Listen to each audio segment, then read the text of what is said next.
ថ្ងៃអាទិត្យនេះបើអត់ទាន់ដឹងថ្នមខ្លួនទៅណាគួរតែមកអាហារ buffet brunch មានទាំងញ៉ាំម្ហូបឆ្ងាញ់ៗហើយកូនៗក៏បានលេងសប្បាយនៅទីនេះយើងមានម្ហូបបារាំងជាង50មុខសុទ្ធតែប្រើផលិតផលនិងគ្រឿងផ្សំមានគុណភាពខ្ពស់ទាំងប្រភេទ steak សាច់គោ cool cut sushi sashimi និងស៊ុបបែបបារាំងក្តៅៗហើយម្ហូបដែលត្រូវចិត្តក្មេងៗក៏មាន burger ដំឡូងបារាំងយ៉ាអ៊ូនំខេកនិងជីឡាតូរួមទាំងម្ហូបផ្សេងៗជាច្រើនមុខទៀត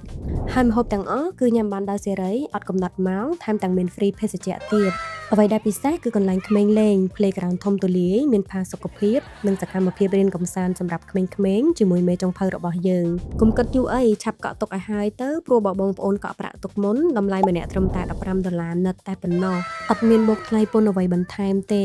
ដែលមានបញ្ចុះតម្លៃ 50% សម្រាប់ក្មេងក្រោម12ឆ្នាំនិង free ជូនក្មេងក្រោម5ឆ្នាំហើយកក់ទុកមុនតាម Telegram ឬលេខទូរស័ព្ទ012